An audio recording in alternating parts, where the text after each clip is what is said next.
Hello and welcome to episode 9 of MMA with Pepe and Dab. Got a lot to get into this week. A lot happened this past week in the MMA world. Some pretty gnarly injuries and whatnot. Some weird decisions and fights. Some big upsets. I don't know if I'd call them upsets, but all around good night of fights. We're not going to touch too much on the preliminary cards and whatnot like that because we'll be here all night. But kicking off the regular preliminary card, not the early prelims, is Andrea Lee versus Antonina Shevchenko. Antonina Shevchenko, of course, being the sister. Valentina's the Bullet sisters. Yeah. And by the way, the voice you heard, the beautiful voice you heard, is that of my co-host, Pepe, and I am, of course, Dab Hatter. Hola, ¿qué pasa? So, yeah, it was a great fight. Ended up finishing round 2 from a triangle armbar. Andrea was trying for the triangle choke, but I don't know if like her legs were too long that she couldn't get it cinched down, or she just wasn't pulling down on the back of Antonina's head for it to be a danger. But she ended up grabbing a hold of an arm and damn near ripping it out of the socket. I think that's what we call playing the chess match on the ground, because she was looking for something and then the arm just gave away and said, "Hey, here we go. I can take it." Yeah, no. So she ended up tapping. Good W for her. Then we had TKO by Jordan Wright and Jamie Pickett. It was TKO to punches. Round 1 minute into the first round, so that one didn't last very long. And then Lando Venata and Mike Grundy went to a split decision. Now, there's a lot of controversy about this one, Pep. Yeah, there's a lot of problem on Jordan Goodley. I mean, gladly he just started out quick and finished it, but then we started seeing the judges on that night. There's a lot of conversation about judging on tonight's on that night fight, and that's what started it all, because that split decision, there is a 30-27 either way. It's like 30-27 to one and 30-27 to others. Like, what are these judges looking at? And it's very odd, but well, I think they got it right on who's the winner, but the split on the who was the difference maker, I was not agreeing with that, and that what started of a controversial night. Yeah, no, it was definitely a bad night for judging. I had thought that all around.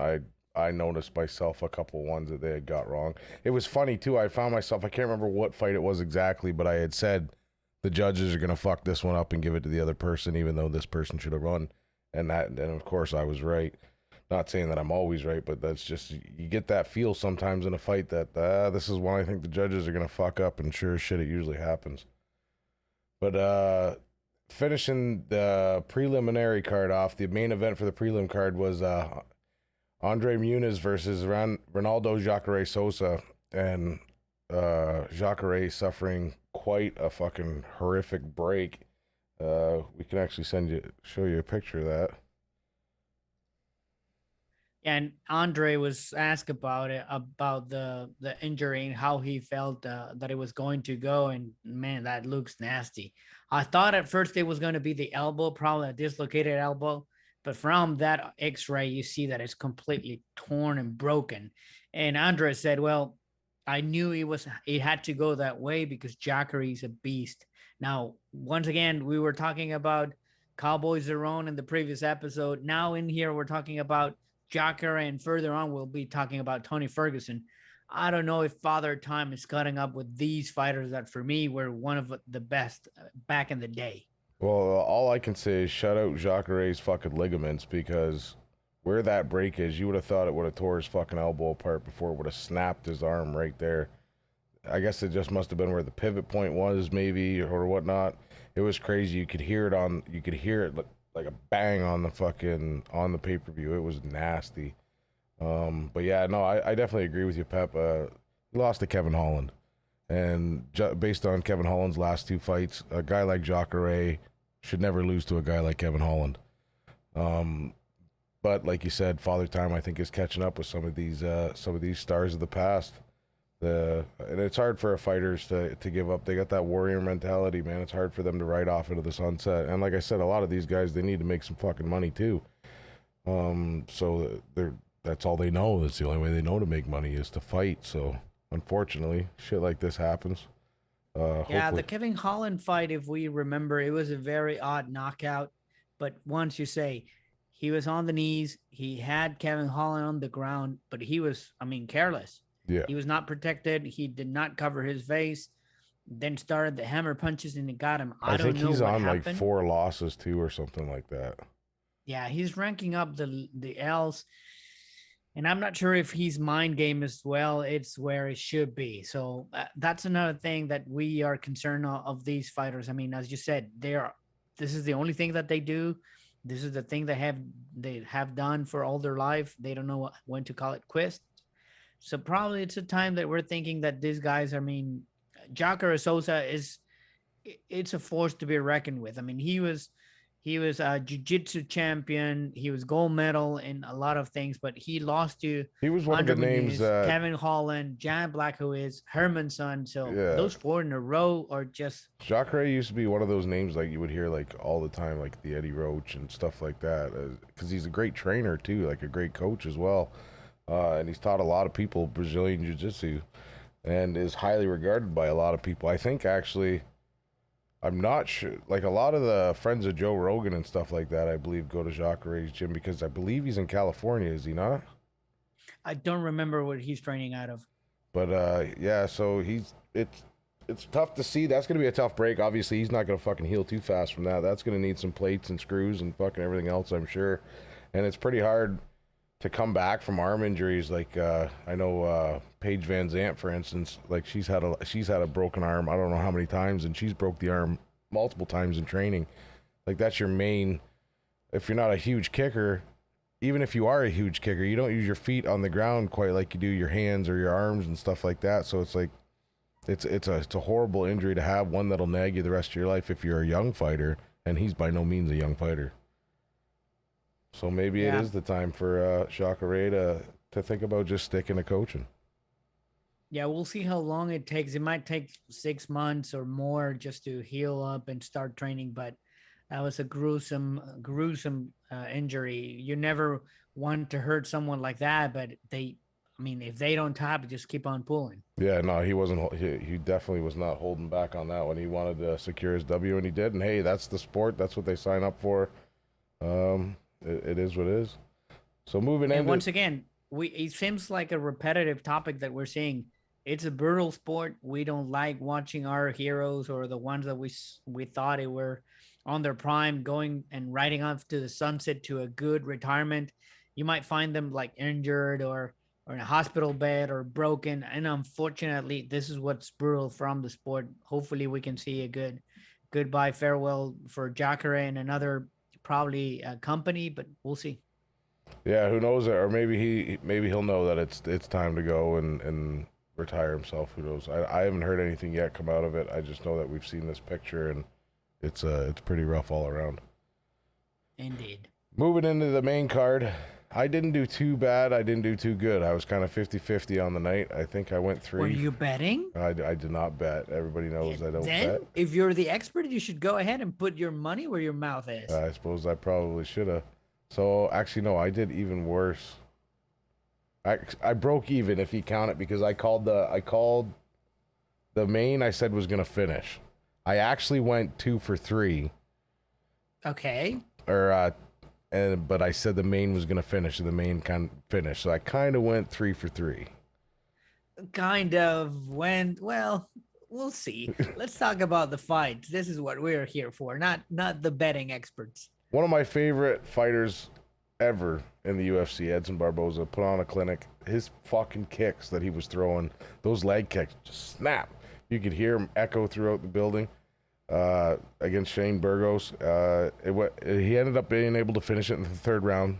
It was I thought it was going to go to the judges' scorecard, and it was another one where I thought, based on the fight that had just happened 2 fights ago, I thought, okay, Edson's going to lose this fucking fight to a shitty judges' scorecard. But thankfully enough, he was able to finish it. TKO to punches. And from the get-go, I mean, we saw both of them striking. It was a great striking fight that we expected, obviously. They were throwing bombs and haymakers. I mean, legs, inside leg kick from Barboza, outside leg kick from Barboza. Both legs were hurt. Edson was kicking so fucking hard, he was bleeding. And he was leaving blood marks on Shane's fucking leg. You could see it. You couldn't tell. I thought it was Shane's leg at first that was bleeding. But then you could see when Edson went to his corner that it was, in fact, it was his fucking shin because he was kicking so hard. That was insane. And all of what you mentioned, those leg kicks and then those body shots in the end pay off. You start doing those check and deposit, and in the end you're gonna cash out, and he did. Now, one concern that I have is the TKO happened to Burgos. It was like he got the punch, and It was you like can a see phantom Burgos punch. like saying, "Oh, it did not do anything," and then it hit him back because he was going back and said, "Oh, my legs are giving up. I cannot move," and he just landed down. It's just a late TKO. I totally missed the strike when it first happened. I, in fact, thought it was the body shot before that one was the one that had dropped him, but no, it was. In fact, he landed a nice punch to the head, and it just, he was knocked out, but he was still standing. He was knocked out, but he didn't know he was knocked out. Took a minute for the brain to do the reset. That was one of the craziest knockouts we've seen. Shout out to Edson Barboza getting the job done, though. I love watching him fight. It's always entertaining, and he wasn't holding nothing back. Kind of scary to watch that shit, especially after the Chris Weidman stuff and how hard he's fucking kicking. You're just waiting for for that to happen again. But it's pretty fucking wild. Great fight, and though. Burgos, if you can see, the right leg from Burgos was badly damaged. He was all red all over. He cannot put any weight after it. It was just an amazing, just how the strategy was working for Barbosa and how he managed to just follow it, and it paid off in the end. Once again, it was a very close fight at the moment. I was as scared as well as you. Like, man, I just hate to see either fighter being affected by a judge because we didn't know what's going to happen. It took all the two first rounds, and it was close because both of them at the beginning were throwing good punches, but good thing for Barbosa to finish it. Yeah, no, it was definitely a rough night for judging. And then we'll move on to the next. So that was one, by the way, I'd said Edson with the win. So that's score 1 to me. And then Good shot. Next time, put some money in there. And by the way, that talking about money, that was fight of the night. So both of these fighters got the 25,000 that actually Tony Ferguson was calling out. They got a bigger paycheck for fight of the night. That's awesome. That's I didn't realize they were the ones that got fight of the night. I thought maybe it would have been the main card, but moving along, we got Caitlyn Chikagan versus Viviana Araujo for the Brazilians, Araujo for the rest of Latin America. This is the only other fight that I got right. It ended up being unanimous decision. It went all 3 rounds. Caitlyn won that one. I think there could be argument made. Again, one judge give it 30-27, but at least they give it to the same size. All judges were pretty well same across the board for that one, so it wasn't quite as shocking. That split decision. Didn't you think that Vivian got one of those rounds? And this is my concern. How much are you taking takedowns, control on the ground, and how much you're doing when you did a takedown? Because Vivian got a takedown. Yeah. She controlled most of that round, and she didn't even get that one. And then hearing from one judge 30-27 without counting that, man, I mean, this Texas commission. I think what ended up happening is it happens in anything that's judged by rounds. I've noticed anyway. If you are I'm pretty big into battle rap, and you could choke in your first round, but if you have a solid fucking third round, that's the lasting impression in people's heads. And I think that's the case that happened here, because Caitlyn came out really a little bit more dominant than the first 2 rounds. She really didn't make any question about who won the last round. And I think that performance in that third round is what stuck in the judge's head. And I think that's why we ended up with the scores that we ended up, which is not the way it should be. But unfortunately, it is the way that it ends up going. Now, 2 of those names on the judges, I can't remember who they were, but those are very familiar with boxing. And in boxing, it's easier 10-9 or 10-8 if there's a down. In here, there's a lot of things that need to be judged. Not only, I mean, octagon control, if they're pushing forward, how much are you controlling your opponent? If you're doing takedowns versus the other martial arts. I mean, I don't know. I was not happy. I was happy with the result in the end. They got it right.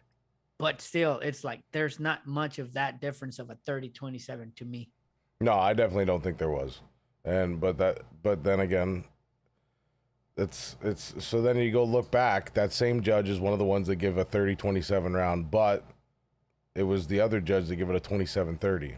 So that one's kind of went both ways, and then this one here, you got the same judge that gave a 30-27 before. I don't think that third round was a 10-8, but apparently that judge did. I did see a lot of activity from Caitlyn. I did see a lot of punches, volume. She was pushing forward. She was fresher than Viviana. Viviana looked tired. I agree with all of that, but that to be called a 10-8 round. It's another instance too where I think Vivian up until the third round obviously was doing more damage than Caitlyn was. Yeah, Caitlyn was putting more in, but just because you're throwing them doesn't mean they're doing anything. You know what I mean? You got to actually hit your target. It's in order for it to work. Agreed. And I don't know if it was this time around. So that was all I got for the night, other than the main event finish, which it did, and we will get to that. But moving on to the next one, Rogerio Bonatorin versus Matt Schnell. I had Matt Schnell to win this one. It was a pretty one-sided fight, I think. Overwhelming control by Rogerio. He's a bull, and he was pushing forward all the time. Yeah, no, there was Matt didn't have much of a chance. It's not the way I thought it was going to go down. Shout out to Rogerio for getting the job done. And he is definitely, like you say, Papa Bull. Yeah, he's a bull. He's just compact. He was rushing all over. I think the first round was a lot better for Matt, but I'm not sure if that was unanimous. The first round, I saw it more for Matt. Once again, they got it right because I think in the end, Bontorin just did a lot of damage. In the third round, Matt was really, really tired. He was getting punched all over the place. And Rogerio's cardio was just on point, and he kept pressing in and cutting corners, and he was very good on doing that. So good for him on the win. Great fight all the way around. And then it led, of course, into our co-main event.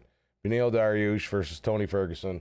I picked Tony to win. Obviously, I'm a little biased because Tony's one of my favorite fighters all time. I think we've seen shades of the old Tony. I think we had a fight this night where it was like same as the Woodley fight. We seen shades of the Tony of old, but in the end, he couldn't pull it off. Got caught in a bad spot, and ended up losing to a decision. Now, my concern is, yes, he had the attitude. Yes, he stole the press conference before. Yes, he called out for the 75,000. I mean, the attitude, the shades, the weigh-ins, everything that was the old Kukui, we saw it. But I don't remember him hitting Beneil standing. I don't remember if he even made contact. Now, this is a problem. Now your style that it was unorthodox is not getting you there because you're not as fast, because people are just having the technique. And this is what we see with the Cowboy as well. Cowboy style was not very technique, was not good. The fundamentals of basics are not there. I think the same is happening with Tony. Tony doesn't have that fundamentals, and what used to work, it doesn't work anymore. Well, he wiped his whole team out. Yep. And then he had actually called back even coaches that he had from the team Brock Lesnar and the Ultimate Fighter. He's trying different things. Like I said, it looked like the Tony of old. He just couldn't really do anything. He was busy when he was on the bottom. You know what I mean? It wasn't like he was just laying there. He was throwing elbows that were landing and stuff like that. But Beneil just basically dominated him in every position as much as Tony tried. I don't know. He did fire his coaches and he did change his mindset and what he was coming into. But once again, if we think it's Justin Gaethje, it's Oliveira, and then Beneil, if you count them, he just has lost the last, 11 rounds from those fights? Yeah. But he also won 20. He also won 12 whole fights leading up to that. You can't really, you know what I mean? For as many chances as the UFC has given almost every, you know what I mean? Cowboy, for instance. I love Cowboy to death, but they give him way more chances than I think he's deserved. The same could be said for Anderson Silva. Do I think it's the same could be said for Tyrone Woodley? Do I think it's time for Tony Ferguson to hang it up? I definitely don't. That being said, though, he had to have had his fucking knee ripped apart in that ankle lock that Beneil locked on. He screamed, and like Joe Rogan said on the commentary, that's not a thing where you can feel it getting there. If you're screaming, it's too late and your legs fucking tore apart. And you could see when he come back out in the last round there that it did look like he wasn't all there on that leg. Yeah, there wasn't weight on it and the pressure. And Vanille even said it on the post He's like, interview I felt it after rip the up. fight. I felt it. It just clicked, and he said, "Well, you're not giving up. Okay, I'll give up, and let's stand, and I'll finish it." Yeah. Now we're talking a lot about Tony because we like Tony, and we have seen him just overcome a lot of struggles before. But in this case, we have to give it to Benil. I mean, he was all over him. He controlled him on the ground. He had good fighting. He was pressuring always on top, even though Tony is the one that is very slippery. He has a lot of technique, but Benil just controlled him. I mean, he just put weight on him. He pushed him to the cage. He was just manhandling and doing a lot of damage. He was just, as we say, overwhelming. Not as the previous fight that he lost, but it was overwhelming because he couldn't do anything at all. Oh, shout out to Benil Dariush for getting the job done, but and he did have a good showing against an aging Tony Ferguson, but I still don't think he would hold a candle to our new current champion, Charles Oliveira. I wasn't an Oliveira. Well, okay, I'm not gonna say I wasn't a believer. I guess I kind of wasn't. I wanted him to win because I like his rise and the whole bit. But the Chandler, I don't know why, but Chandler impressed me on such a level when he made his entrance that I thought he really had a good chance, and he still did. It's not like he went out and looked like shit. It was a good fight up until that killer knockout. But yeah, shout out Oliveira. And like I was saying, I don't see Benil Dariush being on a skill level the same as either one of those two for that matter. Maybe Chandler, but Charles Oliveira just showed us something. Well, he showed us why he's the champ. Now, once again, we're talking about one of the most packed and complicated divisions, maybe not only in the UFC, but in all of the other companies. We have Conor, Gaethje, Oliveira, Dustin Poirier, and now we have Benil probably raising his hand. It's complicated to see. Now, that what talking about Tony, are you in competition around those guys? There's a lot of anger between Gaethje because not getting a shot. We might think of him coming back next to it, but let's get into the main event now that you mentioned Oliveira. I mean, the guy has worked for it. He took him 28 fights to get to the championship. So that's one of the things that I said. I was not mad at Oliveira deserving. being in there at all. I was mad at Chandler being in there. 100% I was. I never thought he should have been in there at all. Now, whether that was Gaethje's choice or not, I don't even if Gaethje chose to sit out, I still don't think Chandler should. I think they should have waited and let the Conor Dustin fight happen. Let that one be their number two. Let them fight Oliveira. If they wanna get Gaethje fighting, I think a Gaethje Chandler fight would have been amazing. If he didn't want to do it, then he could have sat around and kept waiting for the winner of the Oliveira Dustin Conor winner.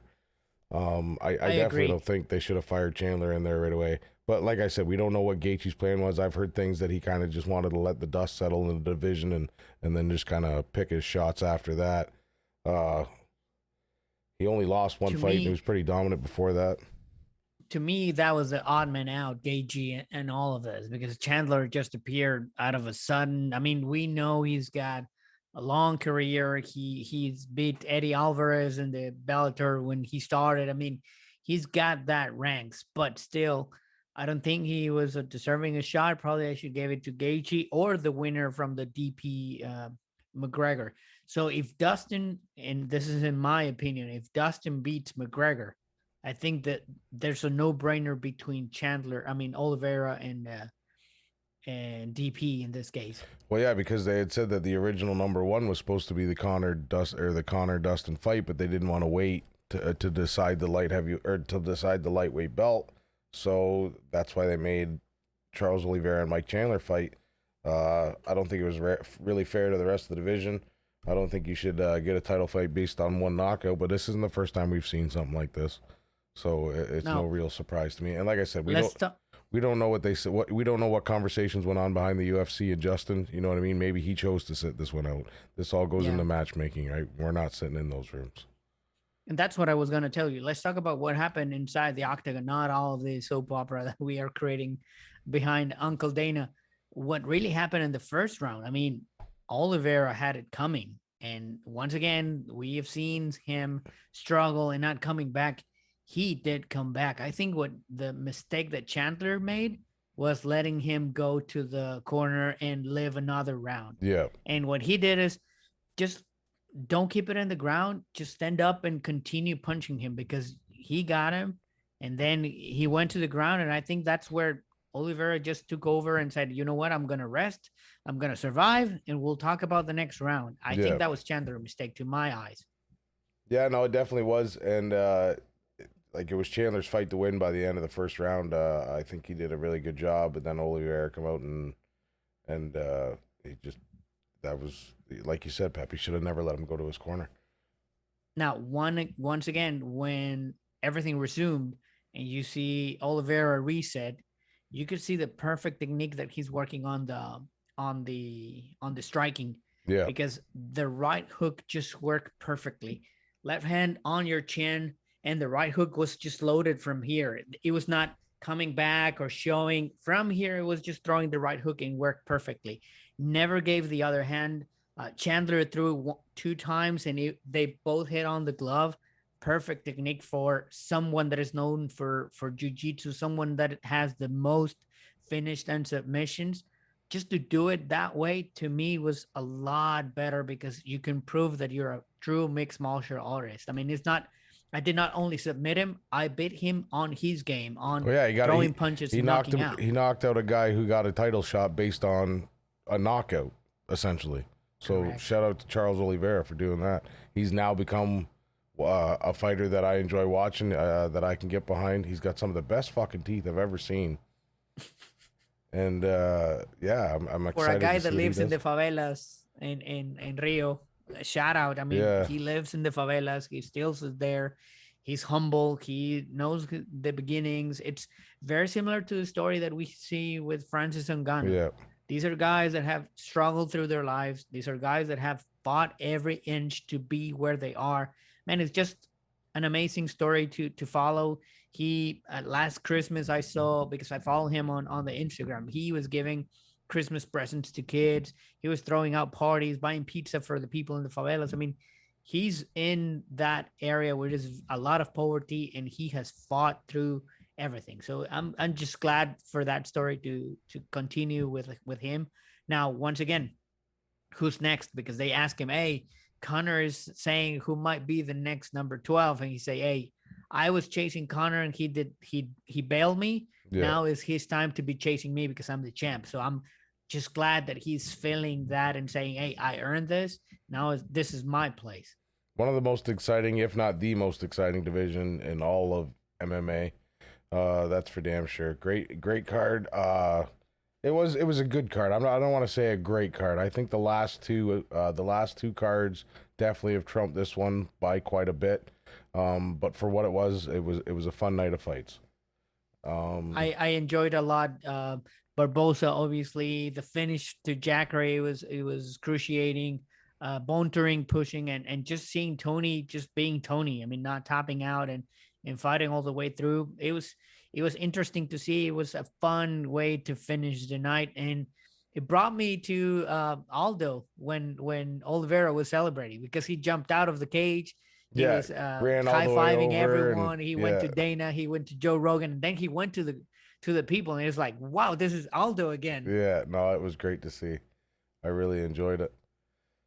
It was fun. Well, and once again, Brazil might be other way on the top, just making sure having champions, because it was just Amanda Nunez. Now we have different champions in every division, so it's good to see Brazil back on with the quality of fighters Well, that it's they getting to have. the point now where less and less American champs, and Canadian for that matter. There's a lot of us. It's yeah, I can't think of one. Unless Rose is neither. Rose. Rose is American. I don't Yeah, think she's like Eastern Europe yeah, / American. American. Crazy for international fighters. I love to see it. It's great. Speaking of old fighters and knowing when to hang up the gloves, we had mentioned Anderson Silva earlier. He's now officially come out and said that he's likely done with the MMA. That's good to see. He can kind of ride off into the sunset. I don't think. Yeah, I know he kept going on, and we know the Anderson leg break and all that other stuff, and he wasn't the greatest in the tail end of his career. But I don't think it really takes anything away from his legacy and what he did. He was the most dominant fighter. He was the John Jones before the John Jones. He was, you know what I mean. When you think of people who actually just own the division, you think of the GSPs and you think Anderson Silva, and what could have been. I think that was the money fight everybody wanted to see. You know what I mean? That was the first thought of a money fight I can remember anyway, was the Anderson Silva GSP fight. Obviously that never happened. But yeah, it's shout out to Anderson Silva for having one of the greatest MMA careers ever. Ever, yeah. One of the must see there.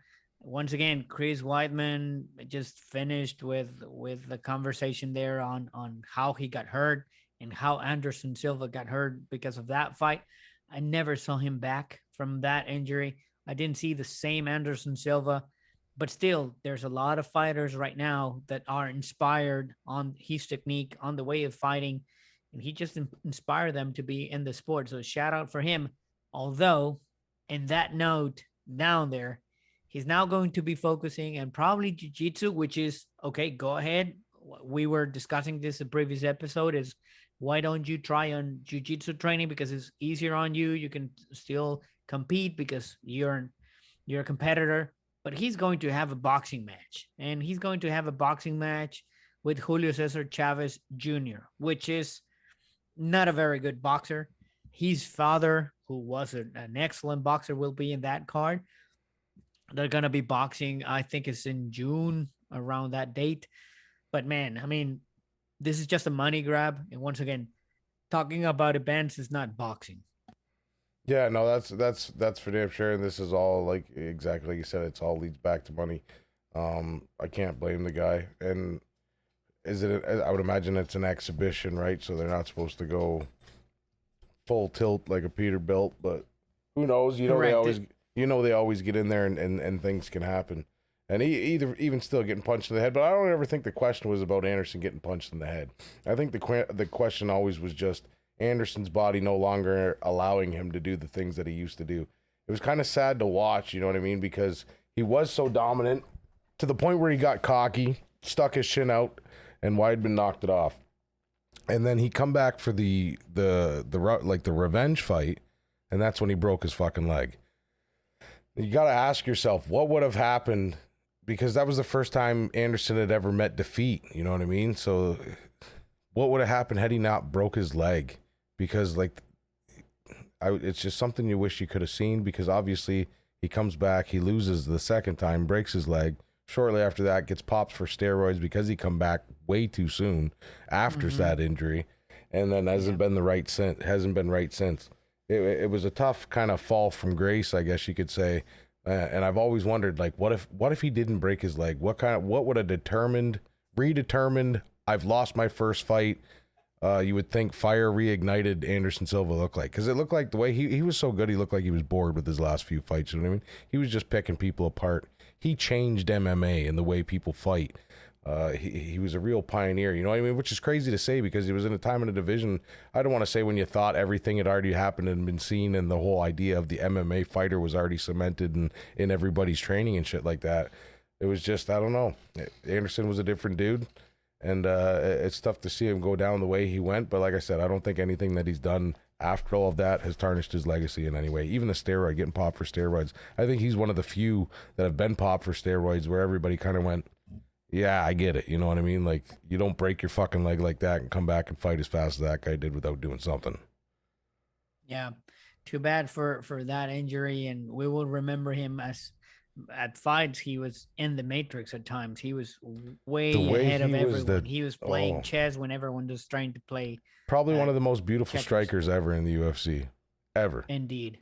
Now, he's going to be boxing 10 rounds at 46. Yeah, no, that's June 19th. That's a lot. And he's not you can look at him and tell he's not in the best shape of his life. You know what I mean? Time has not been that a friend to Anderson Silva by any means. Good thing for him is a 180-pound bout. It's 10 rounds, unfortunately. Now, this is not his only boxing match. I was surprised because He fought a couple of guys in Brazil back in the day, and he's 0-2 in boxing. So well, we'll see what happens in there. I'll be watching because It's I want to Anderson see Silva. him how he does, because it's Anderson Silva, and well, and Julio Cesar, the senior, the Julio of the people, will be fighting where versus Hector Macho Camacho Jr., which he had battles with his dad. He passed away, unfortunately, but we will see that day. I'll be tuning in June 19th for that. So going from one man known for his beautiful knockouts to one man who's known to just knocking people the fuck out, Derrick Lewis. Somebody tried to break into Derrick Lewis's car. If there isn't a wrong, here's an American or I guess he's not champion, but if he wins, there's the American champion. But if there's a wrong car in America to break into, it's this guy's. My gosh, and there's a video out there of the guy. He might be my height, like 5'0", and then you find out that it's an MMA fighter that you're trying to steal the car. My gosh, I just feel for that guy. Hopefully he just got carried and just put on the ground. But if he got punched, man, the beast can send you to Mars. He posted a picture on his Instagram with what looks like could be a bruised knuckle, and says satisfaction. Jeez. He's okay. And I don't know if you follow Derrick Lewis's Instagram. He is always putting all kinds of crazy shit on Instagram, to the point where people got like, oh, somebody probably died in there, so he had to start putting he's okay at the end of his post and shit like that. So it's kind of become a meme of sorts. So whether he hit him or not, I don't know. I don't know if it's ever come back, like if it's come right out. If it did, I know he had a video showing he scratched his truck all up because Buddy was like trying to get into it with a fucking crowbar or something that looked like just digging at the side of his truck. And then the video shows him, the guy that tried to break in his car or into his truck, getting put into the back of a police cruiser while he's sitting there videoing, and then shows the damage to his truck. Doesn't show anything of him beating his actual ass, which would have been correct. Great. Gladly, the guy was put in custody by the police. He was standing. I don't know, one punch from that guy. When the cops got there, that guy probably went running to them, fucking turning himself in. Take me away, don't let me die. Yes. Moving right along. Cyborg's fighting again. Bellator 259 pre-event. Cyborg meets Leslie Smith in a rare rematch. Is this what Cyborg are we gonna be watching? Is it Cyborg enhancing nutritional supplements, or is it the one that we saw in the UFC that it was taking over all of that division until one Amanda Nunes came over? Yeah, it's gonna be hard to tell. She's definitely she looks different every time she comes out to fight, and I don't mean her fighting style. I mean she physically looks different every time she comes out to fight. So who knows what fucking Cyborg we're gonna get into? Maybe the name's starting to fit her well. Maybe they take her back into the lab and do fucking plug and play with all different kinds of parts to get her. Maybe she is an actual cyborg. No, nothing wrong with her, because if you remember, Cyborg, I think it's the only fighter in the history to have Invicta FC, Strikeforce, Bellator, and UFC titles. So nothing to take away from what Cyborg is. But as you mentioned, and this is, I started with a joke, but still, you see a lot of difference between the Cyborgs when she's presenting. I don't know if it's the weight cut. I don't know if it's the training. Well, we've seen that. There's that classic. She's one of the classic videos of her just having a complete breakdown when trying to cut for weight in the UFC. And you see that video of her, like that's one of the ones they run in their promo still of her, is her laying on the floor crying. And they talking about all the bullshit that they go through to try to get ready for a fight, and they're real fighters and all this other shit. And so, yeah, she's always had problems with that. Once again, I think she's a legend. Nothing to be taken away from these athletes on the MMA world, but still, I'm concerned on see what's the Cyborg that we will see here. There's it's coming back to fight. I don't know how long she's been without action. I can't remember. She's had one. I'm pretty sure she's had one or two fights in Bellator since she's left UFC. I know she's fought at least once. And I don't remember her last fight, to be honest. So now we were talking. Got a joke here for Pep. He found this. Oh, how can we fix the way that the lightweight division goes, well, let's put them all in this crazy Could you octagon. imagine if we had every like the top 5 or the top 6 in the lightweight division going in there at it Have right now? Gaethje, have Dustin, have Connor, have Oliveira in Throw there. That Tony in would be there. amazing. Look at Now, that craziness. this isn't the first time I've seen something like this. The version I seen, I'm pretty sure was in Russian, and it was team fighting, and it was in like a boxing ring. It was a giant boxing ring, and yeah, they all went at it. So basically, the way I had seen it before is they got a ref for each fight, as you can see. That's Well, I don't that know is what just this ref's nonsense. looking at, but anyway, Just imagine keeping up with all of them or getting punched by each of that craziness that is happening. the way I understand it is when one fight finishes, that one fighter has to either go sit. I don't know about here. In the other one, they would get out of the ring. Here, maybe they go sit in the corner or whatever, and then that fighter that won can now go help his buddy to go kick the other guy's ass. So like it's first guy to win their fight gives their team a huge advantage. But it's pretty insane. The one I seen had like 6-on-6, so it was real wild. But yeah, this team fighting, it's gaining traction. Who knows? Maybe that's the new thing in MMA. This is the first time I've ever seen it done in a full-on MMA format. That Russian one I seen was just some guys with gloves and in a boxing ring going at it. So it This is is just definitely crazy. interesting. Now, you're the expert. Let's have Connor, Gaethje, Oliveira, Dustin Poirier, Beneil, and Ferguson in there. Who comes out the winner? I think Connor does just because he's slick enough to try to find some way to, you know what I mean? He'll probably start hiding behind other people as they're getting beat up and slither his way around until his, but that's the problem is there is no real winner. It's a teams thing, right? So you can't decide one champion. But I would bet on Connor to be hiding behind a group of fighters, you know what I mean? Or just picking 2 fighters and jumping on them right away anyway.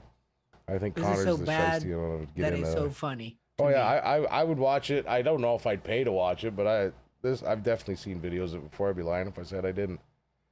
No, I have. I just bump into this because I was listening to the post interviews after the fights, and this pop up, and I was like, "What is this madness?" But man, might be one option to Hey, finish you never know. in clearing the lightweight division because there's a lot of people in there. Yeah, that would be the division to do it in. Could you imagine heavyweights though? Bunch of guys Whew. just laying each other out in the fucking middle of the ring, just thunder. Bladis and Lewis and Ngannou. Rosenstruck, Whew. Stipe. We could even throw Yeah. DC back in there just for a good time. Moving out of the MMA world into the world of boxing, big controversy on the Anthony Joshua fight, Tyson Fury fight. I was excited for this fight. I'm not, like I said, as we all know, I'm not the hugest boxing fan. If anything actually got me back into boxing, aside from the Conor Mayweather fight, which I of course watched, but I didn't watch that and then get back into boxing. But it was the Tyson Fury fight versus Deontay Wilder. I did watch that fight. I love that. It was a great fight. Become a huge Gypsy King fan after that. And the whole 9 yards. But now we're finding out that the Joshua Fury fight might be canceled. There's an arbitration going on because I don't know, and this is not becoming. I mean, Eddie Hearn, the promoter, is saying that he wants still to have that fight happen. It might be delayed. They're going to be addressing all of those allegations because it seems like by contract there should be a Wilder 3 versus Tyson Fury. I'm not sure if that's going to happen. They interview both of the fighters, and either AJ and Fury said it's not a deal that we can fix. That should be done by our lawyers and the promotion. So we'll be back in the gym training. Just let us know when that will be happening. I don't think either of those fighters are thinking on Wilder. Now, Wilder has been training. He's been putting more technique into it because he was just throwing haymakers, the right hook, and flying all over the place. Now he's doing more of the jab, keeping a distance. Now he's actually training boxing as it should, fundamentals. But I'm not sure if that's enough. The fight that I want to see is Joshua versus Fury. Now, as a Fairweather fan, like I had said, I thought it was a general consensus that Deontay had actually said that he wanted to take some time off, and that's why they had pushed so fast for the Joshua Fury fight instead of the rubber match. Well, not even rubber match, I guess. The first one was a draw between Deontay and Wilder. So I was of the understanding that it was like Deontay had agreed that I'm going to take some time off, and that's why this the Joshua Fury fight was even talked about and organized. Yeah, I think after Joshua beat Andy Ruiz, that was clear that it was the unifying between Fury and Joshua. That's what everyone said, and the experts called out to. We all thought that Wilder was going to be just seeing what's going to happen, have the dust settle, and then take the challenge for each. But this is amazing. I don't know if that's a call from his promotion or somebody on his team that's saying there's a possibility that we can get in. I don't know if just it's a marketing stint I think to get into I the think what name. happened is when all this decision, when the if I was correct about Deontay saying that he wanted to take some time off, you got to remember this was all pre-COVID. I don't think anybody thought we were going to have a full year off. So now that we've got a full, you know what I mean, essentially a full year of training in Deontay's cases, he's ready for that fight now, maybe, and maybe that's why he's come back around to say, you know what, let's run this back before you go challenging anybody else. It may. We don't know. Hopefully, we can have our Anthony Joshua Tyson Fury once again in Saudi Arabia, not in the U.S. So let's see what Anthony Joshua we get. I'm a big. I'm always against him fighting either in the UK or in Saudi Arabia. He hasn't been fighting in the US. He has to be exposed a little bit more. But well, the Gypsy King said, "You want this fight? I can fight you anywhere." So hopefully that will happen. Big Gypsy King fan, and we hope you guys are all a fan of us. Thank you for hanging out for another week. MMA with Pepe Dab. We are your hosts. I am Dab Hatter, and my co-host. I'm Pepe. Buenas noches. And we will see you all next week. Thanks for hanging with us, and we'll see you later. Bye for now. Adios.